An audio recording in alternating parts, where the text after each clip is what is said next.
my God. I know, guys. It's the middle of January. How am I calling this thing a holiday special? Well, I am. Because I started this way back in November, and I have been oh so very busy with multiple projects trying to get this out to you. The holiday special 2025. It's been a lot of coordination. I gathered so many guests to come join me this year on the holiday special. I've got a pirate, I've got a green knight, and I've got a little gremlin goblin thing that I actually hired for help to come in and help me put all this together this year. He's not here yet, but I'm sure he'll be here any moment to come help with the special. But you know, until he does, let's get right into it. You know, let's get festive, play the bit, and start the 2025 holiday special here on the Dr. T Show with, as you may know, I like to do a little tra-la-la singing, and I usually do Nightmare Before Christmas, but this year I thought I'd switch it up just a little bit and switch it up to a little Rocky Horror Picture Show. So without further ado, let's start this holiday special with science fiction double feature.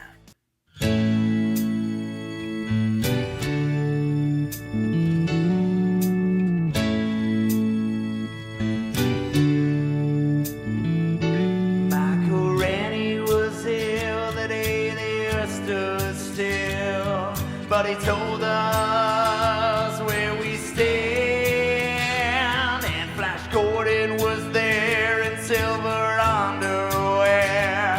Claude Rains was the invisible man.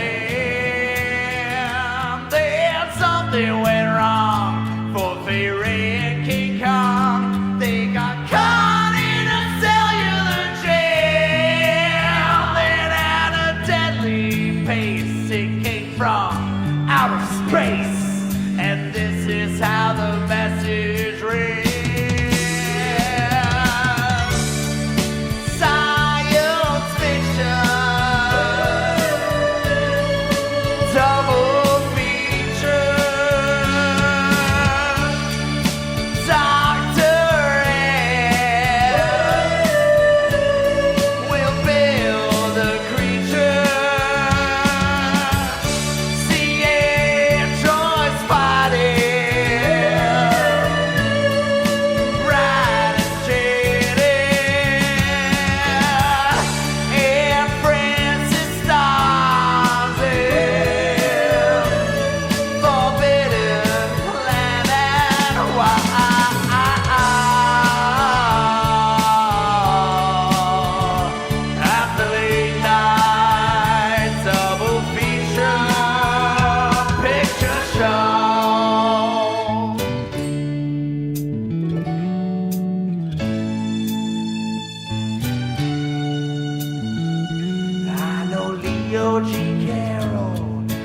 Over a barrel and tarantula took to the hills, and I really got high when I saw Jeanette Scott fight a trifle that's Miss Poison and kills.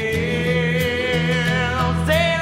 Andrew St. Brew gave him the rune, and passing the news lots of scale.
Welcome back, Dr. T patients. I've got some good news and I've got some bad. Starting with the good, Maloki has arrived. Beep, beep, beep, beep. Bad news is he knocked over and busted my camera on the way in. But the show must go on. Say hello, Maloki. Introduce yourself. That's Maloki Grubfoot to you, okay? Okay, my bad, Maloki Grubfoot. And where exactly are you from exactly? Out of the hole that you don't seem to know exists in your toilet. Right. And can I ask, what are you exactly? I am a goblin of despair, particularly around to review movies of Gothic Victorian era. Well, okay then.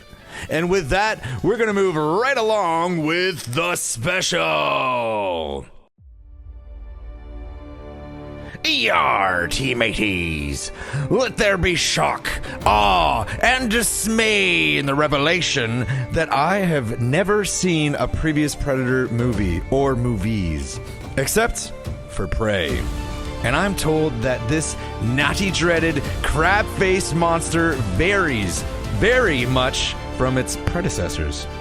Yes.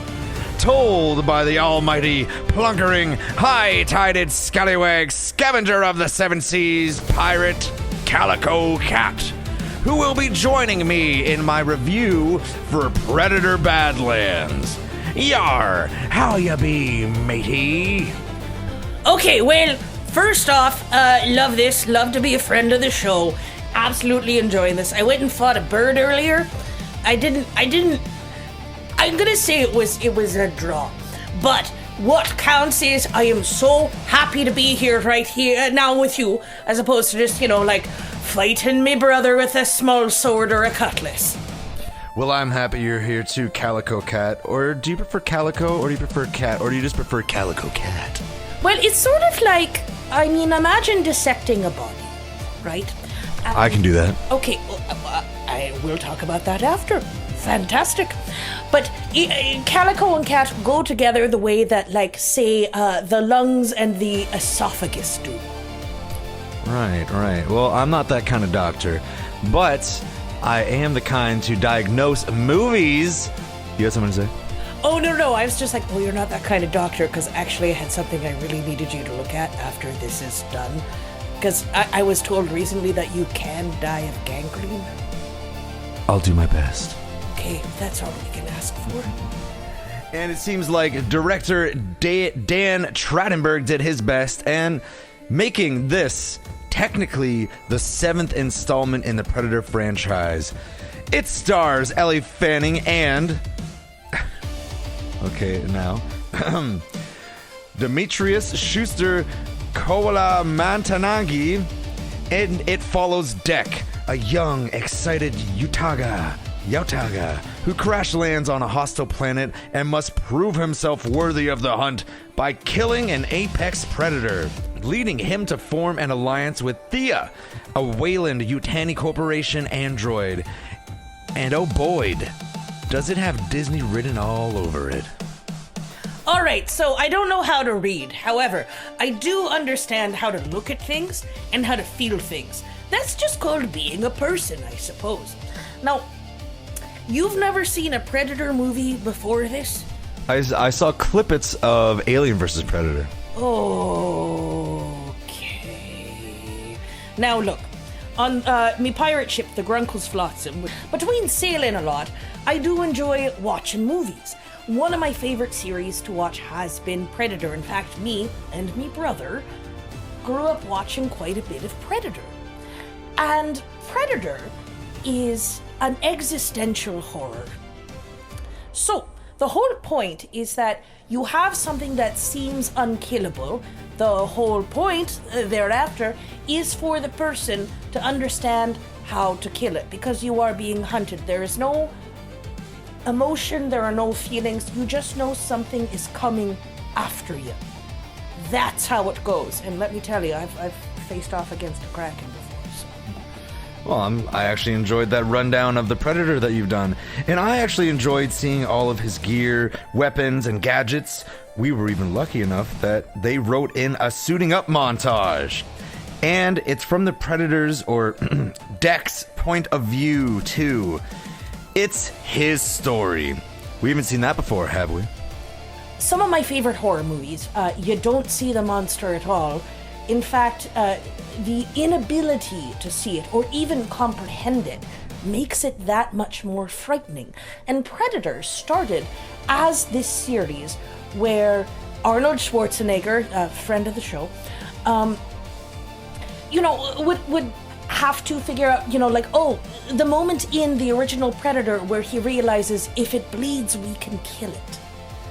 Everything before that was just like, well, I guess I'm going to die, but I still have this drive to survive because I am a human being and also Arnold Schwarzenegger. When we are going from the perspective of the Predator, we lose the idea of cosmic horror. So, you're saying the point of the Predator movie is to be afraid of the Predator, not fearing for it. Yeah, exactly. Okay, so, I thought it was really cute, sure, that, guess what? He's just a little guy. Because he's when the movie starts out, Dex is like a little brother, and he's a little guy, and he just kind of can't be a good predator. However, that's not the point of that's a different movie. That's a completely different movie. So now you are just simply slotting in an IP into a pre-written kind of Disney-esque storyline. If I wanted to watch Lilo and Stitch, I would. I wouldn't recommend that, not the live-action one. But come on, they're switching it up a bit. And I personally came to care for him, or it. I think what they were going for was to see the Predator, the hunter, become the hunted. Wow, yeah, that's a great idea. And we can also do it in a way that we've done literally every single Disney and Marvel movie ever. I guess. Yeah. No, I guess. But also, it is the age-old Disney tale of a son aiming to prove himself to a distant, rough and tough father. Now that I have seen time and time again. But now, the Predator is the prey on a death hole of a planet where everything and anything is trying to kill it. And then he finds some help in the form of a disembodied cyborg named Thea, played by Ellie Fanning. This time she's playing a cyborg from the Weyland Corporation from the Alien franchise. Weyland-Yutani, asterisk. Because they had the merger, and then that they're also the reason why all the horrible things happened in Alien. Mm-hmm. Yeah. Well, speaking of merger, that makes it an Alien via Predator movie. This guy gets it. Okay. I never thought a Predator movie would need this much comedic relief in the form of Thea. She is essentially C-3PO and now has been typecast in playing goofy android robot babes following her performance in Megan 2.0. And it was a very predictable script too, almost having me calling it out line for line. Yeah, I remember there was a point where he said, well, in his language, great translation. Thank you. He said, I have no clan. And I was just counting down until he came back with, you're my clan. When they all come happily together at the end. Ha! The Predator learns how to be human. The whole point of Predator is that it's not a human. That's the whole point. Oh, no. But yes, a Disney-fied Predator movie indeed.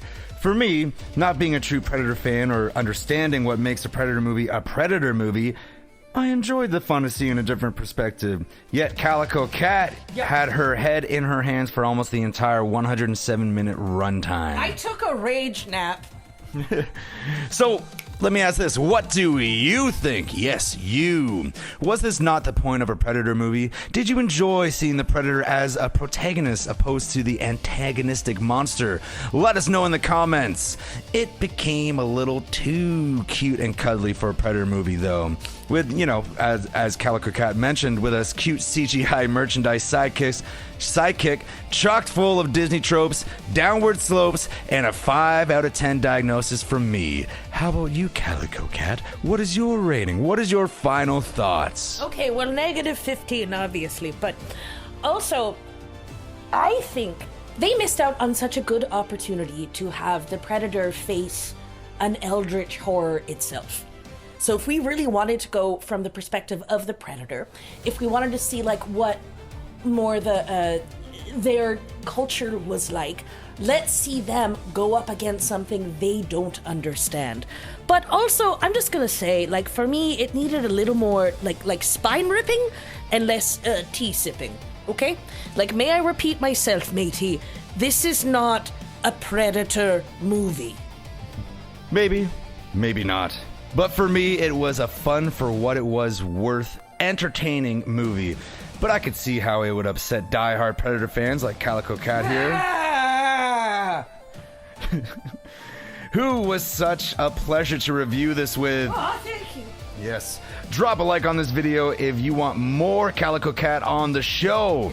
So, Calico Kat, what's your next adventure you be embarking on, matey? All right, well, I will be performing with me brother, Percival McBarnacle, at the Stratford Winterfest. So if you live in Canada, you happen to get to Stratford, we'll see you there. We're going to be doing some sword fighting. There's a coffee station, so when you get cold, drink some coffee and watch me try and kill my brother for once and all. We've also got a lot more stuff coming up on our Instagram channel at Pirate Sibling Rivalry. Now, the sibling rivalry was taken. All right, don't worry, I fought them in a parking lot already. It's okay. But at Pirate Sibling Rivalry, come check our stuff out. And coming up, basically when the weather gets a bit warmer, we're going to be doing more sword fighting in and around Canada. So come to Canada, watch some sword fights, talk to me. We also have some great merchandise as well. If you ever wanted your own pin of a sentient sword that can tell you terrible things, you might need a Mr. Stabby pin. I'm going to tell you that right now. Savvy. Now, let us continue on with the special.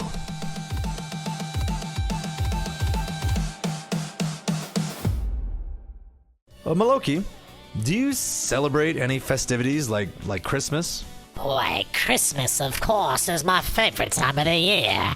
Oh, well, you and a lot of other people. I know this isn't on Christmas anymore, but we're going to move along. See, Maloki here actually came in to help me out because I've had so much to do and I just can't get it all done in time. I got so many projects here, Dr. T patients, and Maloki came along to help me out this time around. But for Christmas, I'm glad you're quote-unquote spending your time here on the Dr. T show. And now that you are here, do you want to introduce the next clip? Serpent quite like Slytherin, but more like Brazilian anaconda. That's right. Me and Green Knight checked out the new Anaconda, and this is our diagnosis. For this diagnosis, I am joined once again by the legendary storyteller, mythical raconteur, and all-around rad dude of might. Please welcome back the Green Knight. What's up, adventurers? I hope you're all drinking a lot of water and doing a lot of push-ups. Stay safe out there. I'm excited to be joining Dr. T here on his channel and talking about the new Anaconda movie. Before we start, I just want to let you know there is a new viral community and nerdy sensation here in Toronto, consisting of the Green Knight, Toronto Spider-Man, aka Peter Parkour, James, lead singer of Hot Apollo, Kara from These Evil Eyes and the Dr. T Show, and me, Dr. T. Together, we are the Thunder Nerds. And we are now taking applications. So, check us out on Instagram and TikTok at ThunderNerdsTO. Now, on to the review. Anaconda 2025 is a spiritual sequel / meta remake. Reboot? To the 1997 film with Ice Cube and J-Lo, etc. Definitely not a horror movie as expected because, Jack Black is in it, and Jack Black never makes horror movies. I would be really surprised if we would see a horror movie with Jack Black in it. I mean, there's always Goosebumps. That is a good point, Dr. T. That's why you're the doctor.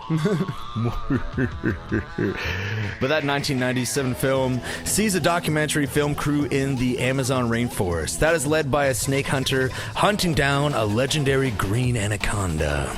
Now, in 2025, it sees Jack Black and Paul Rudd in an adventure comedy, horror, maybe, not so much. Green Knight doesn't think that much. Which is technically the 7th installment in the Anaconda franchise.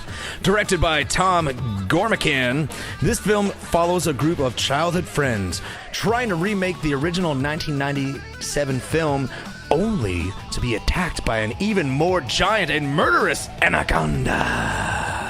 In 2020, it was announced that Columbia Pictures were developing a reboot with Black and Rudd, initially being cast in opposite roles. But they switched it up, and now Black plays Doug McAllister, a daring wedding photographer with the dream of directing a motion picture. And he spends the whole film dressed as kind of like a wannabe Peter Jackson back in the day when he actually directed horror films and not Lord of the Rings. And then wasn't Jack Black in a Peter Jackson film, King Kong?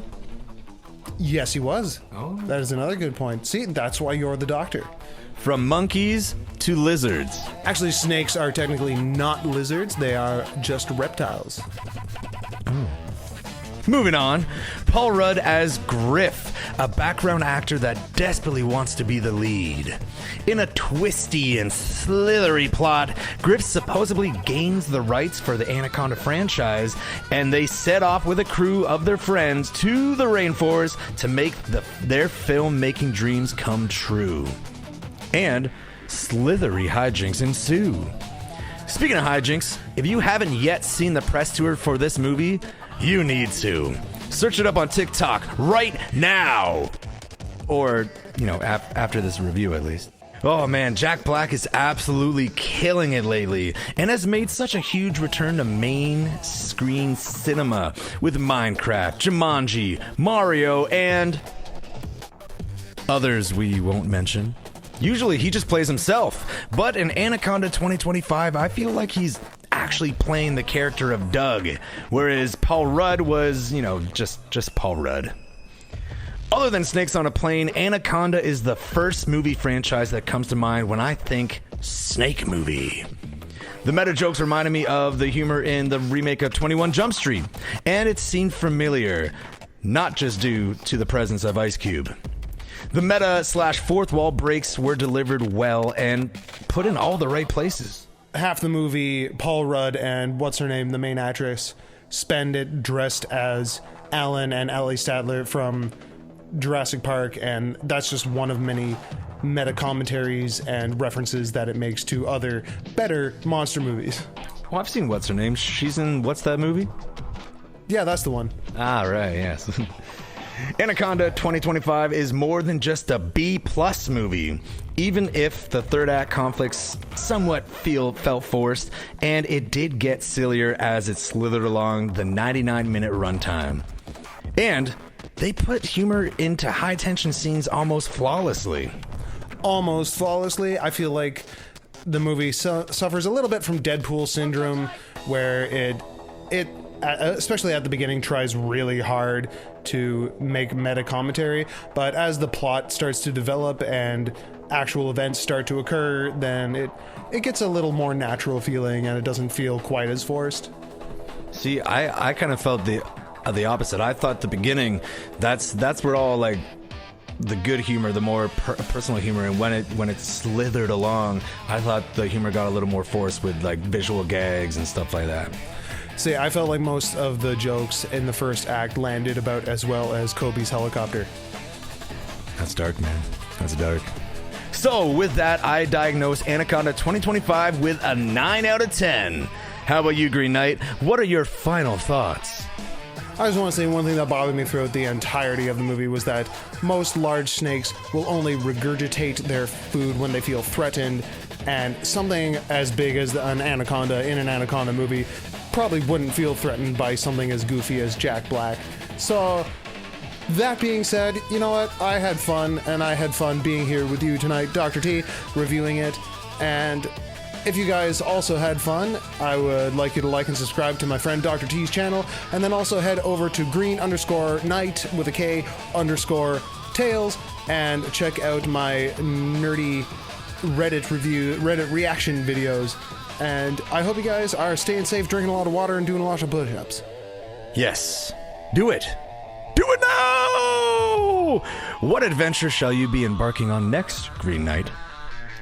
Well, I do have a few videos coming out soon. I always like to react to RPG horror stories or neckbeard stories. As a recovering neckbeard myself, I'm on a mission to help other people avoid neckbeard tendencies or avoid them in other people. That's about it for now. If you guys like mythology or neckbeard stories, head on over to my channel. Before we finish here, what is a neckbeard or a neckbeard story? Neckbeards are a subclass of nerd. You can recognize them easily by their long black trench coats, their dirty fedoras, and their Cheeto-encrusted fingers. They often tip their hats and say things like "Milady," and they are obsessed with anime girls and Magic the Gathering and other nerdy things. Not to say that being obsessed with nerdy things makes you a neckbeard. It's the neckbeard inside that counts, as people like Red X often say. So they're just a subculture of nerd that is extremely cringe and extremely hard to deal with. And if you want to avoid being that kind of nerdy person, head on over to my channel and I'll give you some advice and tell you stories about people like that. It's good to know. Good to know. And we wish you adieu, Green Knight. Farewell, the Traveler! Bonsoir! And us, well, we shall embark on the rest of this special, shall we? Shall we? Oh, we shall.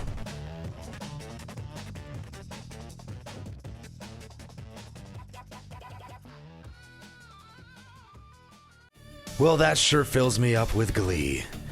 And wait, what's wrong, Maloki? Well, you've brought me here, but I feel like I've failed a contribution. Well, what do you mean? You've helped me out. You've kept me company, and well, I guess that's about it. I'd say so myself, Bess. Well, don't fear, Maloki. I have saved the last review to do with you.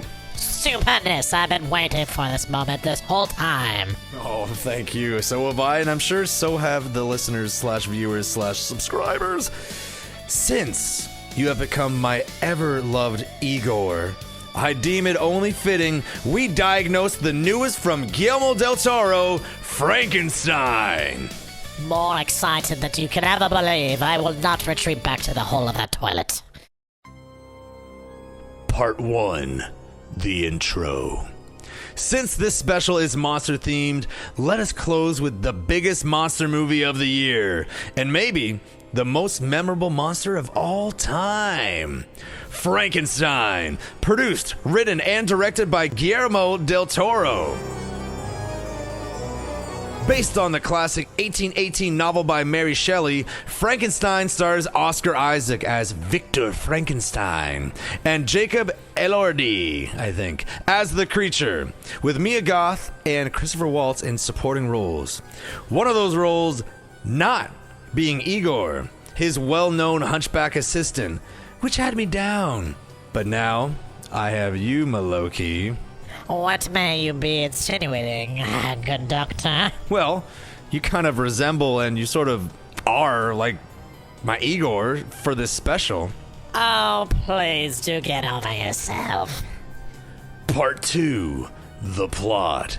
It is set in 1857 and follows the life of Victor Frankenstein, an egotistical scientist whose horrific experiments lead him to creating new life that then result in deadly consequences. And is Frankenstein like half Hulk now? He's way too strong for a bunch of corpses compiled together. He also has like Deadpool healing powers and can't be killed nor die. Yes, an abomination indeed. Frankenstein really overdid himself on this one. The first half is Victor's tale, a full origin story from his childhood growing up with and mentored by Granddaddy Frankenstein, who, may I just say, is a complete rich dick, played by Charles Dance, Of course. Of course. Of course! I would never have pictured Victor Frankenstein as an ignorant Nepo baby, but thanks to Del Toro, now I can. Which was a vision brilliantly brought to life by Oscar Isaac. He played a pompously poetic mad scientist with a powerfully ranged performance. So emotional, so passionate, but also with insecurities and weakness. And boy did he look swell in fit red leather gloves and a Victorian fedora. Yes, the irony of Oscar Isaac having an Oscar-winning performance, I do might add. The second half was the creature's tale, the gentle giant, who is not so gentle in this story, kicking all sorts of ass, breaking spines, and taking names. He will forever be seen as a monster, until he is seen in a different light by a family who helps him learn how to be more human. Because Frankenstein is now Frankenfine, thanks to a sleek and sexy undead design and acting from Jacob Elordi. Yes, many critics do believe it transcends the malicious horror that once was the 1818 novel of Mary Shelley's, with this one being more emotionally packed. Classic Del Toro directing, more humanity found within the beast of his whole heart. Part 3. Final thoughts. Was it gory? Yes. Yes, it was. For science. For Frankenstein. So grotesque yet beautiful. Just like the character himself. And some might say it's not as gory as the original novel, but I do add Del Toro had a fantastic presentation of Victorian-era Gothic architecture. Yes, Maloki. I appreciate that you have an eye for gore and architecture. It is a tale that you have seen before, I'm sure many times, but shown like no other. Shown through the amazing $120 million budget visual storytelling and magnificent costumes and wardrobes. The high production value set, of course. Who can forget about how exquisite that looked? Ah, geez, I forgot about that. But yes, the sets were quite exquisite, Maloki. It was a gripping, poetic retelling of a classic, and a solid 9 out of 10 diagnosis from me. The movie was 2.5 hours, but it felt longer. How about you, Maloki? What are your final thoughts? Yes, it was quite very good. 8.5 out of 10, I might add, on top of your 9 out of 10 rating. I do believe that Del Toro is known for crossing over with themes of abuse, particularly between fathers and sons, and we get to see over time Oscar Isaac, as the true monster himself, mold his creature into something rageful and overzealous and violent, enough to cause such a grand tragedy of romance where everybody simply dies, just as it faithfully was in the novel. While some critics thought that it was emotionally hollow, I beg to differ. We are talking about Del Toro here, who is more of an emotional mastermind. If anything, he was as hollow as he can be to compensate for Mary Shelley's inhumane, grotesque literature. Well, damn. That was quite the diagnosis there, Maloki. Man, thank you. Yes, thank you for helping me with my special this year, even if it is released in the middle of January. May I contact you for help again? Only if it's on themes of horror and monsters. Noted. Duly noted. Goodbye, Maloki. I hope to see you again soon. Please do not send me down to that toilet. I beg of you. In you go! And with that, I come to a conclusion of my 2025 holiday special. Thank you to everyone for being so patient with its release. Thank you to everyone who hits the like and subscribe buttons. Thank you to my guests that I join me. That means Maloki, that poor soul down there. And thank you to all my guests I had on the show last year. They have something to say too. Hi, I'm Rouseman from Super Stupid Poop, and I was on the Dr. T show, and Dr. T is awesome, and I want to wish him and his crew and his family a very Merry Christmas and a Happy New Year. Now, you're awesome, man! This is Steven from the band Gob, wishing you happy holidays and a Merry Christmas on the Dr. T show, and we'll see you next year. What's up, everybody? This is Mikey and Jacqueline from Devil Witch. Want to wish everybody out there a happy holiday and a Merry Christmas. God bless you. You're watching the Dr. T Show. Just come off stage at the Ritz in Manchester. We just wanted to thank Dr. T for everything. Merry Christmas, guys! Guns N' Roses. Canada! Hello from Super Not Okay. This is a goodbye message to 2025. Bye. In 2026, we might all be robots on the Dr. T Show. Meep! Merry Christmas, everyone. This is Rob from The Riches, wishing the Dr. T Show and all the viewers a Merry Christmas and a Happy New Year. Hey, we're in a cool little green room. Some in a green room here. It's pretty wild. Some sort of university somewhere. Somewhere on the road. But hey, we're Double Vision. Yep. We want to wish you guys all a very Merry Christmas and a Happy Holidays here on the Dr. T Show. Hey guys, this is Jim from Electric Enemy, wishing you happy holidays on the Dr. T Show. Hi, this is Becky from Dystopica, wishing you and everyone at the Dr. T Show happy holidays. Woo! Am I thankful? Am I thankful for everybody? But I went over the thanking part, didn't I? What I gotta go over next is what 2026 has in store for all y'all Dr. T patients out there. Oh boy, do I got stuff lined up out the crack. But you're gonna have to wait for that, aren't you? In the meantime, enjoy the rest of your holidays. And thank you once again from everybody here on the Dr. T team. We cannot wait to see you in 2026. Holly jolly. Goodbye, y'all.